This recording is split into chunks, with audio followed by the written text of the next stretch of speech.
সুপ্রিয় দর্শক, আসসালামু আলাইকুম। সবাইকে স্বাগত জানাচ্ছি আজকের গুরুত্বপূর্ণ সংবাদে।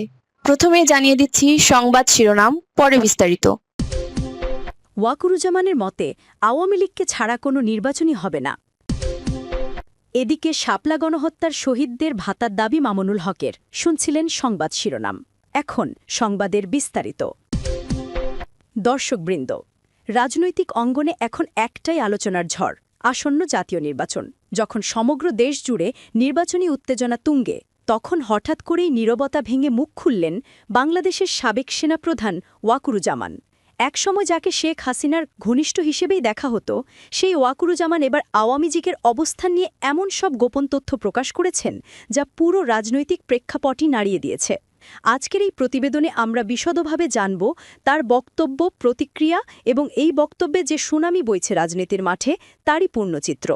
এরকম গুরুত্বপূর্ণ রাজনৈতিক খবর পেতে নিয়মিত থাকুন আমাদের সঙ্গেই এবং এখনই চ্যানেলটি সাবস্ক্রাইব করুন, বেল আইকনটি অন করে দিন যাতে কোনো বড় আপডেট মিস না হয়। সেনাবাহিনীর অবস্থান, দেশের পক্ষেই থাকব। দীর্ঘদিন গণমাধ্যম এড়িয়ে চলার পর হঠাৎ করেই এক বিবৃতিতে ওয়াকুরুজ্জামান বলেন, আমরা সেনাবাহিনী, আমাদের কাজ হচ্ছে দেশকে রক্ষা করা। ক্রান্তিকালে আমরা সব সময় দেশের জনগণের পক্ষে থাকব, কোনো দল বা সরকারের পক্ষ নেব না। তার এই ঘোষণায় নতুন করে বিতর্কের জন্ম নিয়েছে, কারণ রাজনৈতিক মহলে প্রচলিত ধারণা ছিল যে তিনি শেখ হাসিনার আশীর্বাদেই সেনাপদ পদে নিয়োগ পেয়েছিলেন, অথচ এখন তিনি সরাসরি আওয়ামী লীগের নীতি ও কর্মকাণ্ডের সমালোচনা করছেন। তিনি আরও বলেন, বর্তমানে বাংলাদেশ একটি কৃত্রিম দুর্যোগের মধ্য দিয়ে যাচ্ছে। আমরা বহুদিন ধরে এই দুর্যোগ সহ্য করে যাচ্ছি। মুহাম্মদ ইউনুস বলেছেন ফেব্রুয়ারিতে নির্বাচন হবে।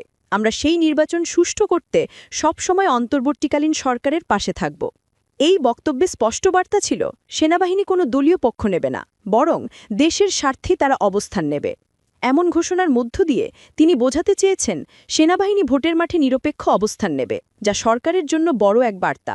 এদিকে শাপলা গণহত্যার শহীদদের ভাতার দাবি। ঢাকার মোহাম্মদপুরের হলিউম্মা মিলনায়নের সম্প্রতি এক স্মরণ সভায় মাওলানা মামুনুল হক শাপলা চত্বরের ঘটনায় নিহতদের পরিবারকে সরকারি ভাতা প্রদানের দাবি জানিয়েছেন। তিনি বর্তমানে শাপলা স্মৃতি সংসদের চেয়ারম্যান এবং বাংলাদেশ খেলাফত মজলিসের আমির হিসেবে দায়িত্ব পালন করছেন। অনুষ্ঠানে তিনি বলেন, যেভাবে ১৯৭১ সালের মুক্তিযুদ্ধের শহীদদের পরিবারকে সরকারিভাবে ভাতা দেওয়া হয়, ঠিক তেমনি ২০১৩ সালের শাপলা গণহত্যায় নিহত শহীদদের পরিবারের জন্য নিয়মিত ভাতা চালু করতে হবে। মামুনুল হক আরও জানান, ইতিমধ্যে শাপলা শহীদ গার্ডিয়ানস ফোরাম নামে একটি নতুন সংগঠন গঠিত হয়েছে, যা এসব শহীদ পরিবারের পাশে দাঁড়াবে এবং তাদের জন্য নিয়মিত মাসিক সহায়তার ব্যবস্থা করবে। তার দাবি, সরকারের অবহেলার কারণে এতদিন এই পরিবারগুলো উপযুক্ত সহযোগিতা পায়নি, অথচ তারা নিজেদের সন্তান স্বজন হারিয়ে চরম মানবেতর জীবনযাপন করছেন।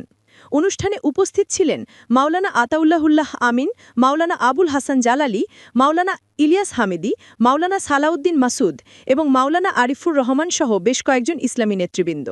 তারা সবাই শহীদ পরিবারের প্রতি দায়িত্ববোধ থেকেই এই উদ্যোগকে সমর্থন জানিয়ে বলেন, এই ধরনের সাহায্য কার্যক্রম চলমান রাখতে হবে এবং প্রয়োজনে ধাপে ধাপে আরও বিস্তৃত করতে হবে।